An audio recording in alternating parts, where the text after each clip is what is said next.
It's 6:40 in the morning and there's a sedan going up on a flatbed in an apartment complex parking lot. Not a wreck. Not a barn find. A mid-size car, 26 months old, silver. One of the most ordinary vehicles you can buy in this country. The tires still have tread you could measure with a penny and be happy about the answer. There's a car seat in the back. There's a parking pass hanging off the mirror. There's a coffee cup in the console with yesterday's coffee still in it, because the owner didn't know this morning was the morning. He knew. He made the call himself, 4 days ago. He sat on hold for 19 minutes and then said the sentence out loud to a stranger in a call center, "I can't do this anymore." And the woman on the other end was kind about it. That's the part he keeps chewing on. She was kind. She took down an address, told him to leave the keys under the mat, told him somebody would come by in the next few business days. She used the word arrangement. She never used the word repossession, and he didn't ask, because he didn't want to hear it out loud. He's standing on the curb in a work polo watching a guy in gloves crank a winch. He'll be at his job in 40 minutes. He does not know how yet. And here's the part you need to understand before we go one single step further, because the headline on this video is going to get argued with in the comments, and I'd rather beat you to it. I'll be straight with you, because that's the deal on this channel. You cannot return a car in America. There is no return counter. There is no desk you walk up to with a receipt. Once you sign the paperwork and drive off that lot, the sale is final. No cooling off period, no 3-day grace window, no takebacks. That 3 days to change your mind law, people are absolutely certain exists. It does not exist for vehicle purchases. It never did. It's one of the most confidently repeated pieces of nonsense in American life. So no, millions of Americans are not politely returning cars like a jacket that didn't fit. What's actually happening is worse than that. Millions of Americans are giving their cars back to the bank, or having them taken in a parking lot at 2 a.m., or dragging them into a dealership buried under thousands of dollars of debt that follows them right back out the door and climbs into the next car with them. It's a return in the same way a shipwreck is a change of address.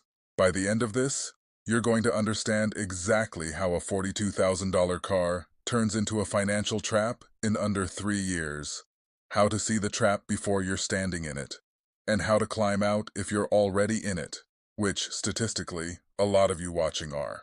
Stay, for the number 1 in 5 new car buyers is paying every single month right now, because that number should make you angry. Let me build the foundation first, because without this one idea, nothing else in this story makes any sense at all. Every car loan in America is a race between 2 lines.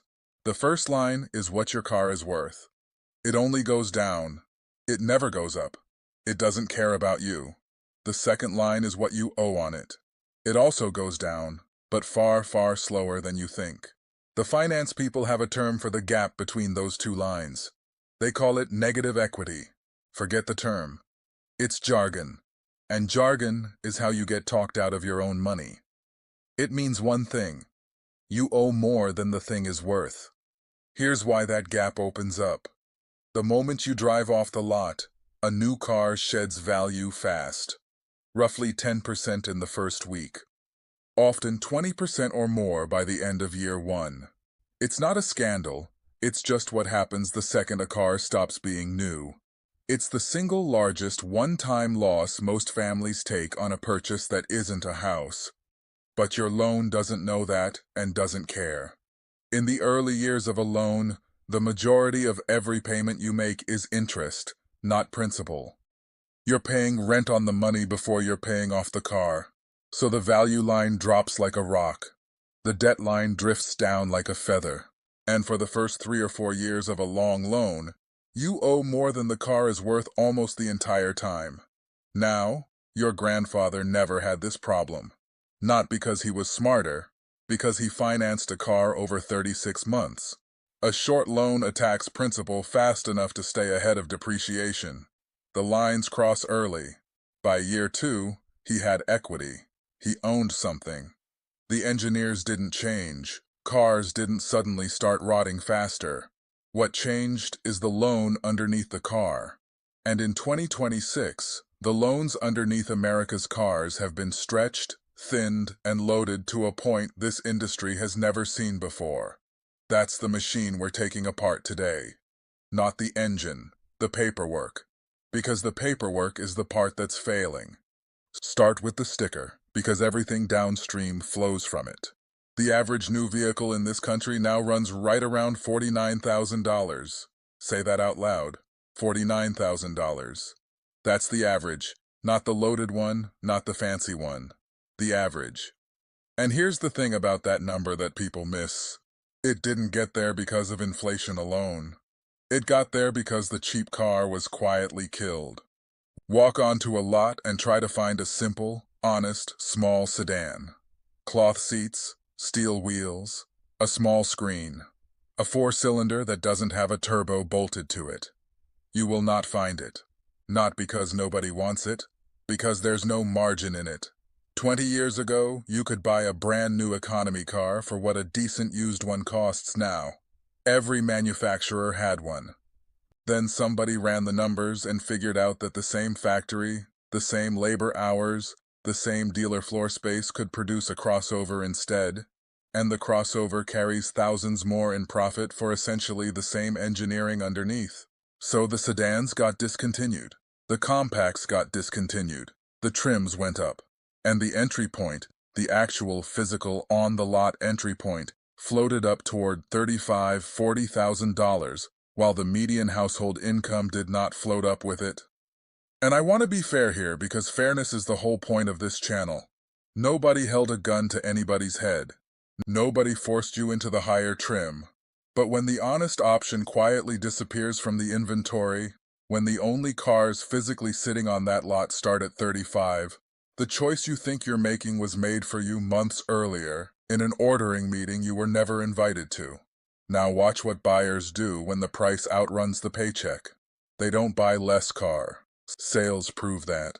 People keep buying big, keep buying loaded, keep buying the thing with the heated steering wheel. They stretch the loan instead. Roughly 1 in 4 financed new vehicle purchases now carries a term of 84 months or longer. 7 years. 7. Go a little wider and you're looking at record numbers of buyers going past 72 months. A decade ago, that longer group was a fraction of what it is today. The average loan term in this country is now over 70 months. At the same time, and this is the other jaw of the trap, down payments are shrinking. The average buyer is putting down somewhere in the neighborhood of $6,000, which sounds like real money right up until you notice it's under 12% of the purchase price, the thinnest share in years, less money down, more months on the clock, and an average financed amount that keeps setting records. Here's the number I promised you. Roughly 1 in 5, right around 20%, of all financed new vehicle purchases now come with a monthly payment of $1,000 or more. 3 years before that, that group was under 7%. $1,000 car payment used to mean you'd bought a German sedan with a badge problem and a lease you were slightly embarrassed about. Now it's a fifth of the entire new vehicle market. It's Camrys, it's Explorers, it's crossovers in a school pickup line. The average payment across all financed new vehicles is sitting near a record, call it right around $750 to $780 a month. The average interest rate is hovering around 7%. Now pair 7% with an 84-month term and a thin down payment, and run it out. You will hand over somewhere close to $10,000 in interest alone over the life of that loan. $10,000. That is an entire used car paid to a bank as a tip. And I need you to understand why the long term is so seductive and so poisonous at the same time. Because this is the exact spot where people get got. Stretching a loan from 60 months to 84 can knock a couple $100s off the monthly number. And the monthly number is the only number most people are ever shown. But a loan is front-loaded by design. In the first year of an 84-month contract, the majority of every single payment is pure interest. You can make 12 payments, 9, 10, $12,000 out of your pocket, and watch the principal barely move. You'll look at the payoff quote and think there's been a mistake. There hasn't been a mistake. The finance office knows this. It's why they'll quote you the payment to the penny, cheerfully, instantly, before you've even sat down. And it's why they go strangely quiet when you ask for the total cost of the loan. The old mechanics had a saying about engines that works perfectly for money. If you don't know where it's going somewhere you wouldn't approve of. On a 7-year car loan, for the first 2 or 3 years, most of your money is going somewhere you would not approve of. So run those 2 lines now. A $45,000 crossover, $4,000 down, 84 months at 7%. Year 1. The car sheds somewhere between $8,000 and $11,000 of value, while your payments have barely dented the balance, because interest ate the front end. By the end of year 2, you can easily owe $8,000 to $10,000 more than that car would bring at trade. That gap is the trap. And here's the cruel elegance of it. As long as you keep the car and keep paying, the trap stays theoretical. It's a number on a screen you never look at. It cost you nothing today. Then life happens. A job change, a divorce, a baby, a transmission, an insurance renewal that jumped 40% for no reason anybody will explain to you. And the trap becomes very real, immediately, because you cannot sell your way out. Selling the car doesn't pay off the loan. You'd have to sell it, and then write a 5-figure check for the privilege of no longer owning it. And the payment isn't even the whole load you're carrying. That's what nobody budgets for. Insurance premiums have climbed hard, brutally hard, over the past few years, and part of the reason is what happened to the cars themselves. A bumper used to be a piece of steel you could hammer straight in a driveway. Now it's a plastic shell packed with radar sensors, parking sensors, and cameras, and behind the windshield there's a whole array that has to be professionally recalibrated after any real impact. A minor parking lot tap. The kind of thing that used to be a $200 afternoon can be a $4,000 or $5,000 claim. So the insurance company prices your car like it's already been in the accident. Because eventually, statistically, it has been. Repairs went the same direction. The average repair shop visit is well over $800 now, with repair costs climbing at double-digit rates in a single year. Stack it up honestly. A payment that might be 4 figures, an insurance bill that stings every month, fuel, and repair costs climbing faster than wages. For an enormous number of American households, the car quietly became the second biggest line in the budget, right behind the roof over their heads. And for some of the 84-month crowd, it isn't second anymore. Which brings us to exactly where this country is standing in 2026. Right around 31% of all trade-ins toward a new vehicle are underwater. Nearly 1 in 3. The highest share in years. The average amount owed on those underwater trades has reached roughly $7,200, an all-time record, up more than 40% from 5 years ago. And it gets darker when you look inside that average, because averages hide the bodies. Better than a quarter of underwater trade-ins are carrying $10,000 or more of negative equity. Around 1 in 10 is carrying more than $15,000. Sit with that. Nearly 1 in 10 people walking into a dealership to trade a car is starting that conversation more than 15 grand in the hole before they have looked at a single window sticker. Now, the average age of those underwater trade-ins is right around 4 years. Do the math backwards and you land in 2022. The shortage years, when lots were empty, when discounts were extinct, when people paid sticker or oversticker, or put their name on a waiting list for whatever came off the transport truck. And here's what I want to say clearly, because there's a lot of finger-wagging on this topic and most of it is aimed at the wrong people. Those buyers didn't do anything crazy. They paid the going rate in a broken market. They stretched the term to make the payment work, exactly like they were coached to. They needed a car to get to a job. The market normalized underneath them. Their loan balance did not. The bill from 2022 is arriving in 2026. So when somebody hits that wall, there are really only 3 doors. And every single one of them gets called returning the car by somebody. You bring the car back to a dealership, and the dealer does something that should honestly require a warning label. He rolls your negative equity into the next loan. Your old debt doesn't die. It doesn't get forgiven. It hides inside the new car. Say you owe $32,000 on a car worth $25,000. The dealer gives you $25,000 for the trade, takes the $7,000 you still owe, and quietly adds it to the price of the new one. You drive home in a $38,000 vehicle carrying a $45,000 loan. Day 1. Before the new car has lost a nickel of its own value, you are already $7,000 underwater on it. You start the race with the 2 lines further apart than a normal buyer's ever get. And the only tool the finance office has to make that payment survivable is the same tool that dug the hole. More months. The data on those buyers is grim in a very specific way. People who roll negative equity into a new loan finance substantially more than the typical buyer, carry payments well over $900 a month, and are projected to pay north of $16,000 in interest over the life of the new contract. 9 out of 10 of them stretch past 72 months. 4 in 10 go all the way to 84, which means they will be underwater on the new car longer than they were on the old one.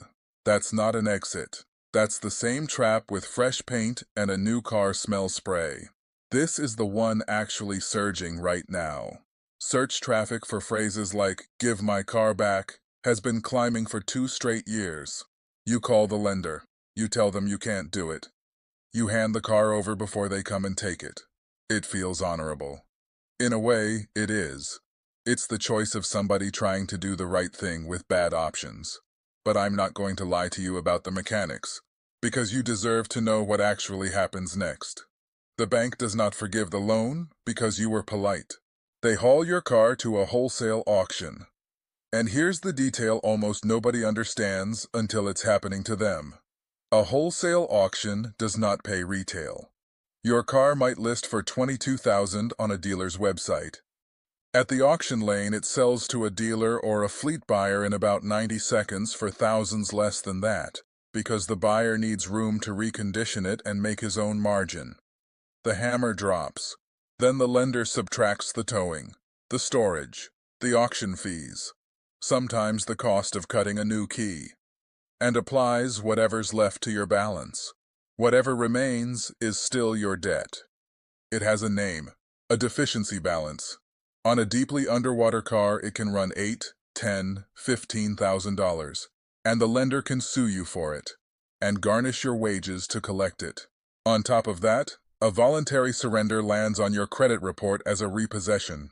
Not voluntary repossession in any way that helps you. It can take roughly 100 points off your score, and it sits there for 7 years, which is, in a beautiful piece of irony, about the length of the loan you are trying to escape. The one nobody chooses. You stop answering the phone, and one morning, the parking spot is empty.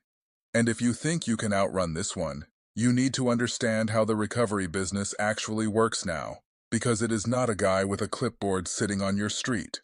Repo companies run camera cars, vehicles that drive parking lots, apartment complexes, and neighborhoods all day, scanning every license plate they pass, feeding the hits into national databases with timestamps and GPS coordinates. There are billions of those scans on file. When an assignment comes in, they don't look for your car. They query it.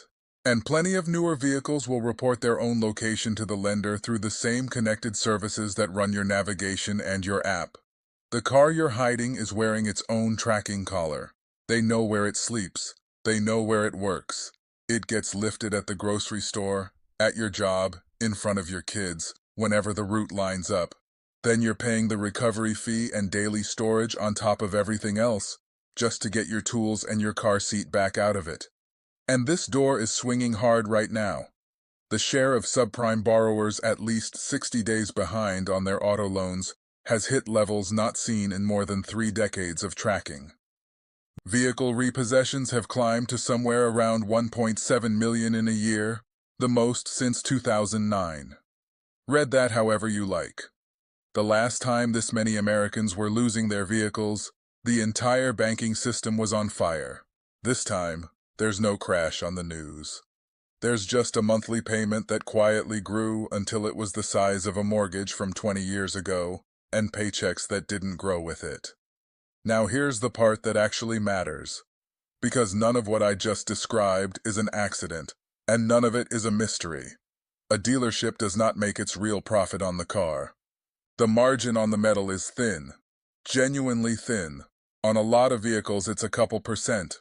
The profit lives in the finance office, in the loan origination, in the markup on your interest rate, in the add-ons stapled to the contract while you're tired and hungry and it's been 3 hours. And above all, above everything else, in the cycle. Think about it from their side of the desk. There is no money in you buying a sensible car on a short loan, paying it off in 4 years, and then driving it for another 10. That customer is a disaster for the business model. That customer disappears for 14 years. There is a great deal of money in you buying more car than you need, financing it over 7 years, coming back underwater in year 3, and rolling the shortfall into another 7-year loan. That customer never leaves. That customer is an annuity. The negative equity rollover isn't a flaw in the system. It's the retention program. The lender wins on $16,000 of interest. The dealer wins on a fresh contract with your old debt tucked inside where you can't see it. The manufacturer wins because the higher trims carry margins the base model never could. And the payment, that clean, friendly 4-digit number all, is engineered to be the only thing you look at.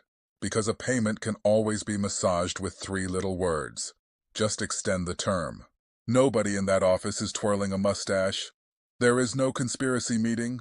It's quiet commercial arithmetic, 1,000 small decisions where somebody chose the number that pays them over the number that protects you, and a customer trained for 20 years to ask, "What's the monthly?" instead of, "What's the total?"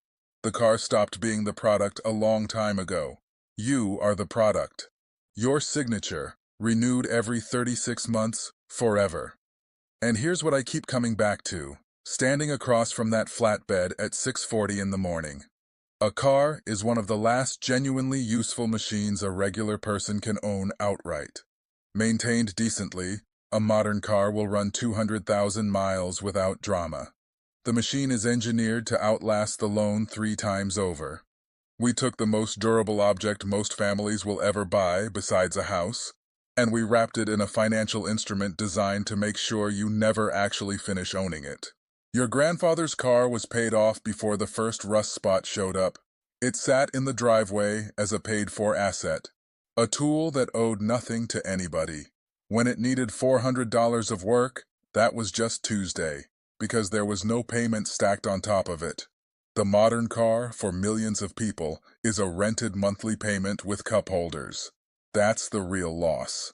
And the money's bad enough, but it isn't the money. It's the ownership. The quiet, unglamorous power of a paid-for machine in your driveway that nobody can come take at 2 in the morning. They didn't take that from us at gunpoint. We signed for it, 84 months at a time. So here's what I want you to take out of this practically. 4 things. 1. If you're underwater right now, the best move is usually the most boring one. Keep it. Drive it. Every payment closes the gap. Depreciation flattens hard after year 4 while your principal payments finally speed up. The lines converge. The car will surface if you stay in the boat. Fix the thing that breaks. A $1,200 repair on a car you're upside down in is almost always cheaper than the trade. 2. Never ever roll negative equity into a new loan. If you absolutely must get out sideways into something cheap and paid for, not upward into something worse. Rolling debt forward is how 5,000 becomes 15. 3. If you're buying, run the old rules, because they still work. 20% down, 60 months or less, all-in vehicle costs, payment, insurance, fuel, maintenance, under 10% of your gross income. If the car you want doesn't fit those numbers, that is not the bank telling you to stretch the term. That's the math telling you it's the wrong car. Buy the trim below the one you want, or buy the 3-year-old one and let somebody else donate the depreciation. 4. Negotiate the total price, never the payment. And walk in with your own financing already approved. From a credit union, from your own bank, from anywhere. Do that, and the finance office has to compete for you instead of designing you. Do those 4 things, and here's the picture. A few years out, the car in your driveway is yours. The title is in a drawer in your house. When something expensive finally goes wrong at 180,000 miles, you fix it. Because a $2,000 repair on a paid-off car is a bargain. And you know it's a bargain. Because you understand both the machine and the money wrapped around it. That's the whole game. Not driving the newest car on the street. Owning the last one. Now tell me in the comments, and be honest, because this is the one topic where everybody's got a number they don't say out loud. What's your payment? How many months did you sign for? And would you do it again? And if you've ever handed one back, voluntarily or otherwise, tell me what that phone call was like. What they said. What you said. Because those stories teach more than any statistic I can pull off a spreadsheet. I read every single one of these. Half my future videos come straight out of what you tell me down there. If this channel earns its keep with you, subscribe. Because next time we're finally doing the one I've been promising. Lifetime fluid. They sealed the transmission. They took the dipstick out. And they printed a word in your owner's manual that says the fluid inside is filled for life, never needs changing. Don't worry about it. Next episode, I'm going to show you exactly whose life they're talking about. And I'll give you a hint right now, it isn't yours, and it isn't the car's. The tow driver just finished strapping that sedan down. 26 months old. Never even got a door ding. Keep yours until the odometer gives up before the frame does. I'll see you in the next one.